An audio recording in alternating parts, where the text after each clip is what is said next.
par l'explosion d'une bombe. Ça s'est passé à Jérusalem. Je vous reviens dans quelques minutes.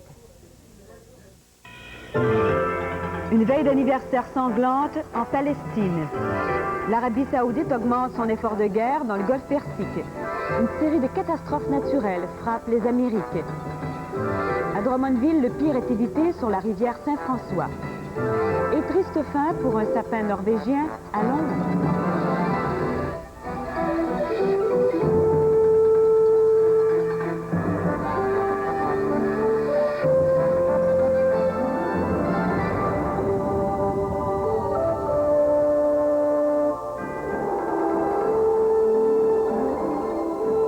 Mesdames, Messieurs, bonsoir.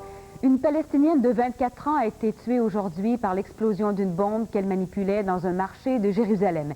Cet incident s'est produit la veille du 26e anniversaire de la première opération militaire du Fatah. Le Fatah, c'est la principale composante de l'Organisation de libération de la Palestine. Une fois de plus, le marché de Machane Yehuda, en plein cœur de Jérusalem, est la cible d'une attaque à la bombe. Mais cette fois, la victime est palestinienne. Il s'agit d'une femme de 24 ans qui tentait de préparer une bombe, un engin de fabrication artisanale. L'explosion a eu lieu dans les toilettes pour femmes du marché, tuant la palestinienne sur le coup. L'explosion a été violente, un Israélien a été blessé et tout le secteur a été recouvert d'une épaisse fumée. Des militants d'extrême droite se sont aussitôt rendus sur les lieux d'attentat et y ont scandé des slogans anti-arabes. Les forces de sécurité israéliennes avaient laissé entendre il y a plusieurs jours déjà que les Palestiniens préparaient un attentat de grande envergure pour marquer l'anniversaire de la création du Fatah qui tombe demain. Des mesures draconiennes ont été prises à cette occasion par l'armée israélienne dans les territoires occupés. La région de Gaza est en grande partie sous couvre-feu après les incidents sanglants qui ont eu lieu dans ce territoire pendant le week-end. En Cisjordanie, plusieurs localités et camps de réfugiés ont été décrétés zones militaires fermées et les écoliers et lycéens ont été mis en vacances forcées pour éviter les incidents. Et en Somalie, dans l'ouest de l'Afrique, eh bien, les rebelles ont annoncé ce matin qu'ils contrôlaient la majeure partie de la capitale et que le président Mohamed Siad Barre s'était réfugié à l'aéroport et se préparait à quitter le pays. Selon un porte-parole du Congrès de la Somalie unifiée, principal groupe d'opposition là-bas, eh bien, le président Siad Barre quitterait le pays au cours des prochaines heures. Les rebelles contrôleraient désormais 90% de la capitale. D'autre part, la communauté économique européenne est prête à prendre la relève des États-Unis et à discuter avec l'Irak pour éviter une éventuelle guerre dans le Golfe. Le ministre des Affaires étrangères a indiqué que la CEE pourrait discuter avec l'Irak des différents problèmes du Proche-Orient, y compris la question palestinienne. Mais il a averti que l'Irak devra d'abord retirer ses troupes du Koweït. Et pendant ce temps, eh bien, les forces ne cessent de se mobiliser en vue d'un éventuel conflit armé au Proche-Orient. Mais la position des États-Unis est loin de faire l'unanimité de la population américaine. L'Arabie saoudite augmentera sa contribution à la force multinationale dans le golfe Persique. Le roi Fahd a pris cette décision à la demande du vice-président américain Dan Quayle. Les deux hommes ont eu un entretien hier dans le palais du souverain saoudien. La contribution de l'Arabie saoudite à l'effort international contre l'Irak se chiffre déjà à plus de 12 milliards de dollars en argent et en fournitures militaires. La politique d'intervention des États-Unis dans le Golfe ne fait toujours pas à l'unanimité chez les Américains. 11 manifestants ont été arrêtés après avoir versé un colorant rouge dans une fontaine des jardins de la Maison-Blanche. Ils voulaient ainsi symboliser le bain de sang que le président Bush a prévu pour le Proche-Orient. Au total, près de la moitié d'une cinquantaine de personnes ont été arrêtées pour manifestations non autorisées. Le gouvernement américain songe à abandonner le programme A-12, cet appareil anti-radar destiné à remplacer l'actuel chasseur A-6 utilisé dans le golfe Persique. Le programme nécessite l'injection de 1 à 4 milliards de dollars supplémentaires dans un budget évalué à 50 milliards de dollars. Le prototype serait trop lourd et son train d'atterrissage inadéquat. L'armée doit réévaluer l'utilisation de cet appareil. Et enfin, un bateau hôpital a quitté le port de Gdansk en Pologne aux petites heures ce matin. Le navire a pris la direction du golfe Persique pour venir en aide aux blessés d'un éventuel conflit armé. Le navire peut abriter 150 blessés. Une équipe médicale sera dépêchée sur les lieux au cours des prochains jours. Un reportage de Louis Gauthier. Et la Grèce a accueilli un nombre sans précédent de réfugiés albanais hier. Les quelques 660 hommes et femmes ont traversé clandestinement la frontière pour fuir le régime communiste. Depuis le début du mois, environ 600 autres Albanais ont demandé l'asile politique à l'État voisin. La police grecque s'attend à une arrivée massive d'autres réfugiés. Pas question pour le moment de fermer cependant la frontière entre l'Albanie et la Grèce. Et toujours dans ce pays, le gouvernement là-bas est revenu sur sa décision de libérer les auteurs du putsch des colonels de 1967, une mesure qui avait vivement choqué la gauche et certains membres du Parti conservateur au pouvoir. Un porte-parole d'ailleurs du gouvernement a précisé que la décision était annulée en raison du mécontentement qu'elle a suscité dans les rangs de l'opposition. Parmi ceux qui devaient bénéficier de la mesure d'amnistie figure le colonel Georges Papadopoulos, instigateur du coup d'État de 1967 et dont le nom reste pour beaucoup synonyme de torture. Et en Amérique du Sud, deuxième journée consécutive de manifestations monstres en Argentine. La population continue de contester la décision du président Carlos Menem de gracier les anciens dirigeants de la junte militaire. 40 000 personnes ont envahi les rues de la capitale Buenos Aires aujourd'hui. Mais cela n'a pas semblé ébranler les convictions du général. Pour lui, les 6 années de prison de l'ancien dictateur Videla ont été plus que suffisantes. Au Pérou, au moins 70 personnes sont mortes ensevelies sous une avalanche de boue et de pierres qui a détruit un campement de mineurs au bord du fleuve Chaipe à 1000 km au sud de Lima. L'avalanche s'est produite jeudi après-midi. 4 jours de pluie torrentielle sont à l'origine de la crue du fleuve qui a provoqué l'éboulement d'une colline en surplomb du campement de mineurs. Parmi les victimes, on compte des femmes et des enfants. Il y aura environ 180 rescapés. Aux États-Unis, des dizaines de familles ont quitté leur résidence au cours de la nuit en Indiana et en Ohio. Les pluies diluviennes des derniers jours, combinées à la fonte des neiges, ont provoqué des inondations. Des ponts et des routes ont été sectionnés. Les équipes de secours ont utilisé des bateaux pour venir en aide aux sinistrés. Une personne est portée disparue, une autre est morte noyée. La région de Vancouver connaît l'une des pires tempêtes de neige de son histoire. Plus de 25 cm de neige se sont abattus sur la région depuis samedi. 10 cm de plus sont prévus. Les policiers recommandent aux résidents de la banlieue de ne pas s'aventurer sur les routes. Un service réduit de transport en commun est prévu. Un résumé de Robert Plouffe.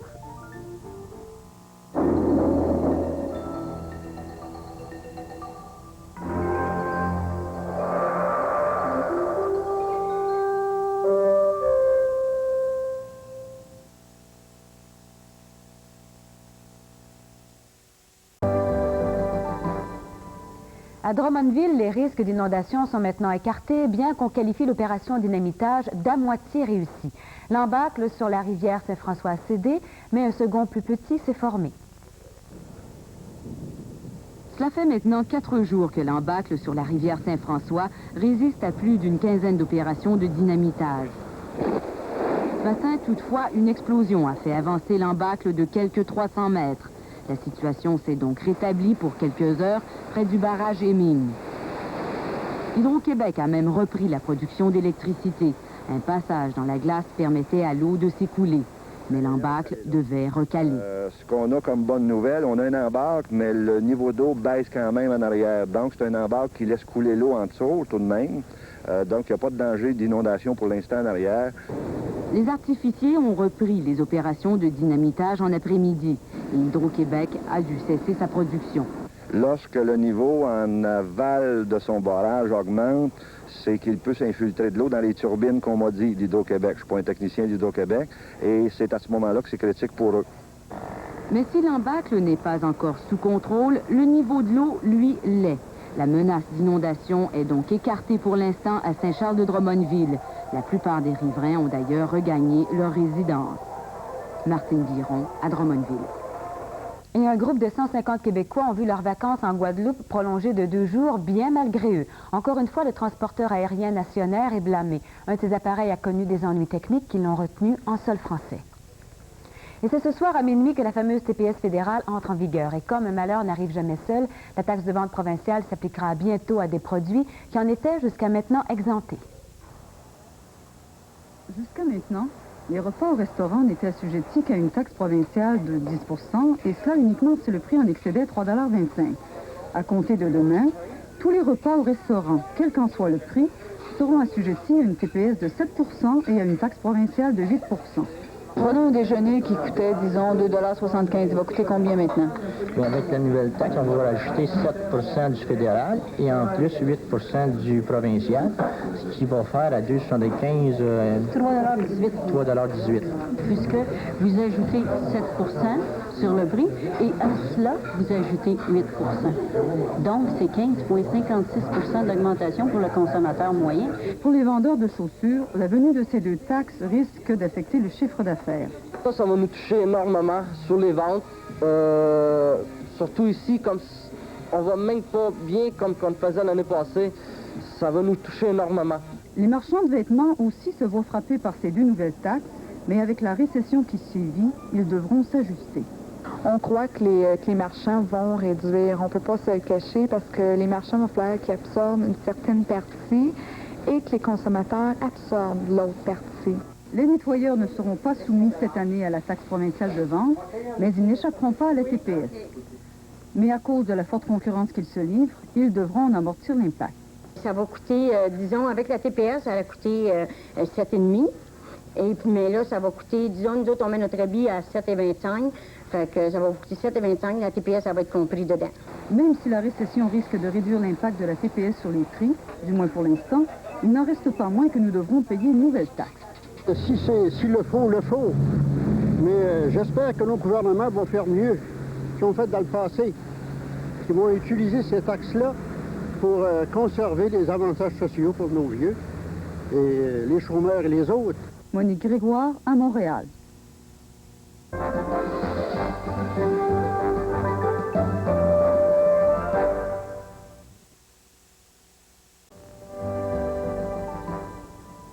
Demain, donc, 1er janvier, les consommateurs auront leur premier contact avec les nouvelles TPS fédérales et TVQ provinciales. De nombreux produits vont voir d'ailleurs leur prix varier. Cela prendra sans doute plusieurs semaines aux consommateurs pour assimiler toutes les modifications qui nous viennent des nouvelles taxes. Ces dernières entrent en vigueur demain. La taxe provinciale passe de 9 à 8 et sera appliquée sur les vêtements, chaussures et meubles qui en étaient exempts.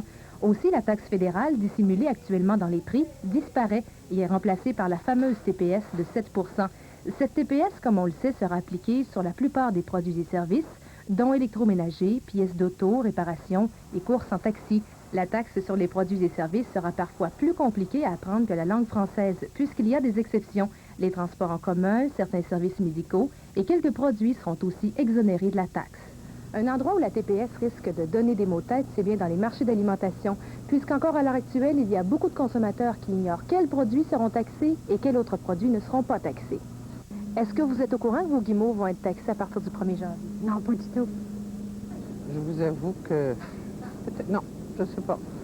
C'est la pire écœuranterie qu'on n'a jamais eue dans le passé. Ainsi, les produits de base, comme le lait, le pain, les fruits et légumes et la viande, ne seront pas taxés. Attention, les portions individuelles le seront, pas le format familial. Tous les autres produits seront taxés. Et ce que beaucoup de consommateurs réaliseront, c'est que même avec la TPS, beaucoup de produits coûteront moins cher maintenant que la taxe fédérale a disparu. Dans ce marché d'alimentation, on a modifié 2500 prix. La plupart d'entre eux ont baissé. Lise Guérin, à Sainte-Foy. En plus de modifier le prix de la plupart des produits, l'instauration de la TPS et de la TVQ nécessite la reprogrammation de toutes les caisses enregistreuses. Les deux taxes font donc au moins des heureux chez les locataires et les vendeurs de caisses. La veille et le jour de l'an, les employés de caisses ABC vont les passer à reprogrammer des caisses enregistreuses. Même s'ils préviennent leurs clients depuis le mois d'octobre sur les modifications à faire aux caisses, la majorité des commerçants ont attendu à la dernière minute. Il y a encore au-dessus de 75% des commerçants qui ne sont pas encore prêts à faire le TPS demain matin. Donc, ces gens-là, même encore le matin, il y a des gens qui appellent pour dire « Je peux-tu avoir une caisse pour demain? » Depuis le début de décembre, on ne compte plus les heures, le chiffre d'affaires a triplé. On ne prévoit pas de ralentissement pour le mois prochain puisque le carnet de rendez-vous est déjà comblé jusqu'au 15 janvier. D'ailleurs, il n'y a pas que les commerçants qui soient en retard, même les fabricants japonais sont pris de court par la TPS. Bon, c'est le principe de taxer de la taxe n'existait pas en tant que tel. Donc, les Japonais, c'est certain qu'ils n'étaient pas pour investir des millions de dollars à réécrire des logiciels, tant et aussi longtemps que ce n'était pas une loi votée, approuvée. Donc, les Japonais ont commencé à travailler sur des logiciels il y a juste 2 semaines.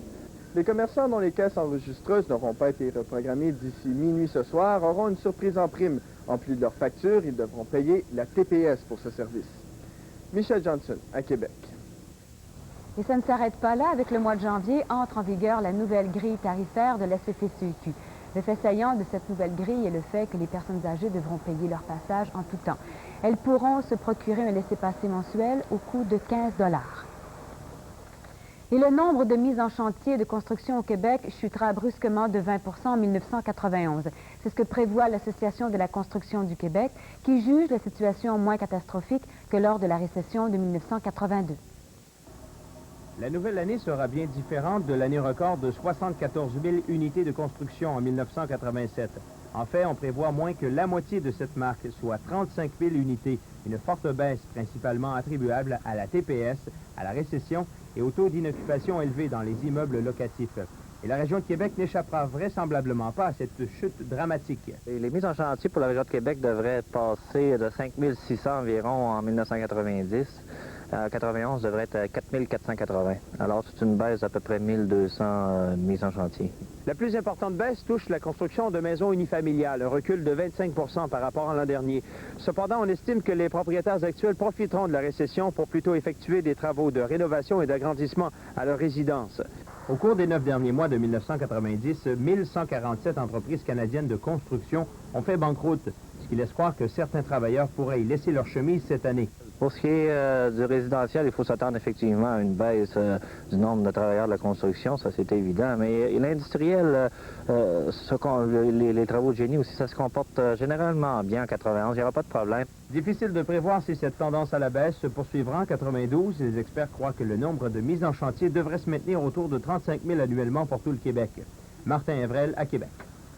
Il n'y a pas que les populations des villes de Saint-Jean-Chrysostome et de Saint-Romuald qui soient divisées quant à la fusion des deux villes.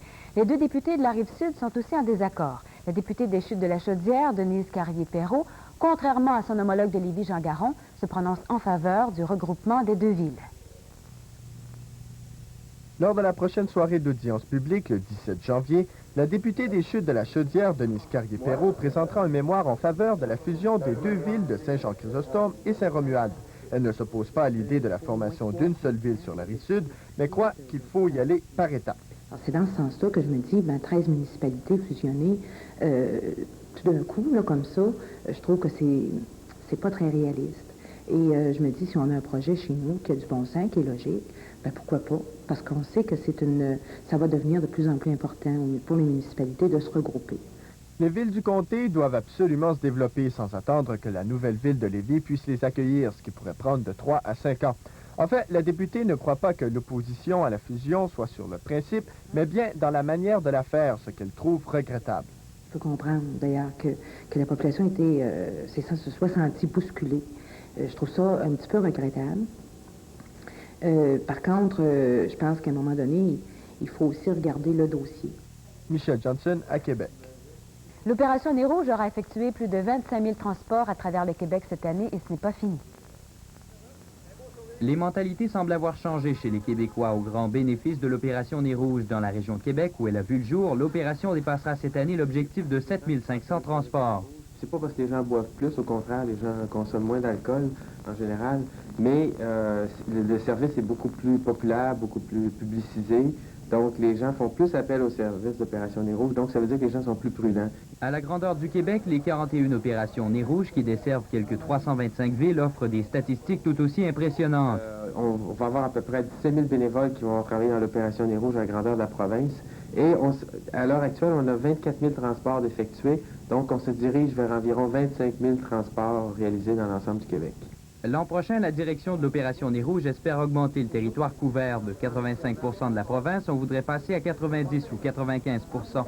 On veut aussi accentuer les activités de sensibilisation, car c'est là le but premier de Nez Rouge. Et pour cette raison, il n'est pas question que l'opération se poursuive à longueur d'année. Sur le plan purement moral aussi, on ne veut pas devenir une béquille pour les gens qui prennent un verre de trop.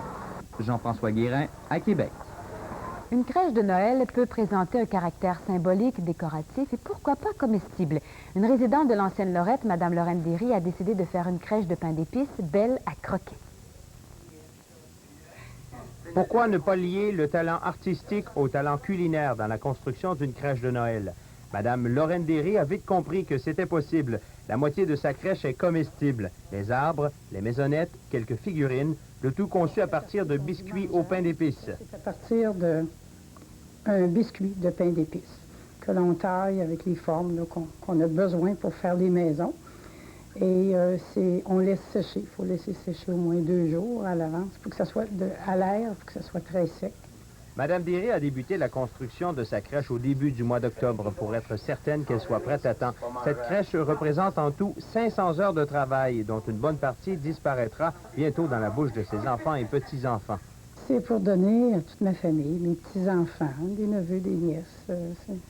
Puis on recommencera l'an prochain si on veut, mais c'est pour donner. L'an prochain, Mme Derry envisage de concevoir sa crèche entièrement comestible. Martin Evrel à l'ancienne Lorette. Passons au sport maintenant avec Alain Tétu. Mesdames, Messieurs, bonsoir.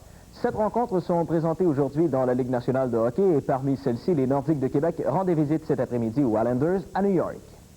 D'abord, à 4 minutes 18, c'est Ray Ferraro qui a ouvert la marque pour les Islanders avec l'aide de Randy Wood. Puis à 9 minutes 24, les New-Yorkais donnent une avance de 2 buts grâce au filet de Brad Lauer aidé de David Volek. Après 20 minutes de jeu, les Islanders mènent 2-0. Les Nordiques devaient toutefois revenir de l'arrière alors qu'en l'espace de 1 minute 33, dès le début du deuxième 20, les hommes de Dave Chambers ont réussi à niveler la marque grâce au but notamment de Joe Cirella, inscrit avec l'aide de Stéphane Morin à 2 minutes 26, et ensuite celui de Mike Hoff, son 7e de la saison, marqué avec l'aide de Sundin Etsakic. Mais avant que ne se termine le deuxième engagement, les Islanders ont repris leur priorité de 2 buts. Ces 2 filets ont été l'œuvre de Derek King. Le premier marqué à 9 minutes 54 en avantage numérique grâce au support de Pat Flatley et Craig Ludwig, et le deuxième à 19 minutes 25 avec l'aide de Pat Flatley et Pat Lafontaine. Après 40 minutes de jeu, les Nordiques tirent de l'arrière 4-2. Puis à 9 minutes 22 de la troisième période, Derek King complète un tour du chapeau grâce au support de Sutter et Nyland. C'est 5-2 Islanders. À 13 minutes 18, Sean Anderson inscrit son premier filet de la saison avec l'aide de Morin et Cirella. 5-3 New York. Et enfin, avec 10 secondes à faire au match, Derek King, avec son 4e du match, vient sceller l'issue de la rencontre dans un filet désert. Marque finale, Islanders de New York 6, Nordiques de Québec 3. D'autre part, les Canadiens de Montréal poursuivront leur série de 4 matchs contre des équipes de la section Smythe en rendant visite ce soir aux Flames à Calgary. Stéphane Lebeau et Sylvain Lefebvre seront laissés de côté pour ce match. Lebeau a ralenti en décembre et sera remplacé par Andrew Castles. Quant à Turgeon, qui a raté le camp d'entraînement, il éprouve des difficultés à suivre le rythme de la Ligue nationale. Benoît Brunet prendra sa place. Les Flames ont subi 4 défaites à leurs 5 derniers matchs. Les hommes de Doug Riseborough éprouvent aussi des problèmes à domicile où ils ont perdu 4 de leurs 5 dernières rencontres. L'affrontement canadien-Flames vous sera présenté à compter de 20h ce soir sur le réseau TVA. Au championnat mondial de hockey junior, la formation canadienne ne joue pas ce soir. Rappelons qu'hier, le Canada est revenu de l'arrière pour vaincre les Suédois 7-4. Eric Lindros, Pierre Sévigny, Craig Johnson, Stephen Rice et Scott Thornton ont marqué pour les Canadiens. Et enfin, c'est le gardien des Oilers d'Edmonton, Bill Ranford, qui a été choisi joueur de la semaine dans le circuit Ziegler. Ranford a maintenu une moyenne de 2 buts alloués par rencontre lors des 3 derniers matchs de son équipe la semaine dernière. Il a été préféré à l'attaquant Paul McDermott des Jets de Winnipeg et au gardien Tom Barrasso des Penguins de Pittsburgh. Voilà pour les sports de ce soir. Au nom du service des sports de Télé 4, je vous souhaite une bonne et heureuse année à tous. On passe maintenant à la météo. Un premier de l'an plutôt froid, des passages nuageux la nuit prochaine, minimum de moins 24. Demain, du soleil en matinée et un ennuagement en après-midi, suivi d'un peu de neige et ce sera venteux.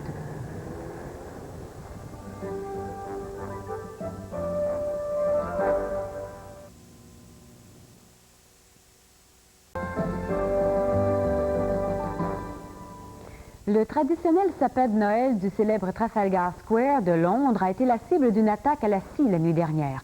Le méchant bûcheron a agi par esprit de vengeance. L'arbre est offert annuellement par la Norvège à l'Angleterre en signe de reconnaissance depuis la Seconde Guerre mondiale. Or, le vandale en avait justement contre la Norvège et surtout contre son système judiciaire. Le majestueux sapin de Noël de 30 mètres de hauteur aura été la victime de ces protestations. Le malfaiteur a été condamné, tenez-vous bien, à 4 mois de prison. Voilà. Je me joins à toute l'équipe pour vous souhaiter une belle année, qu'elle soit pacifique.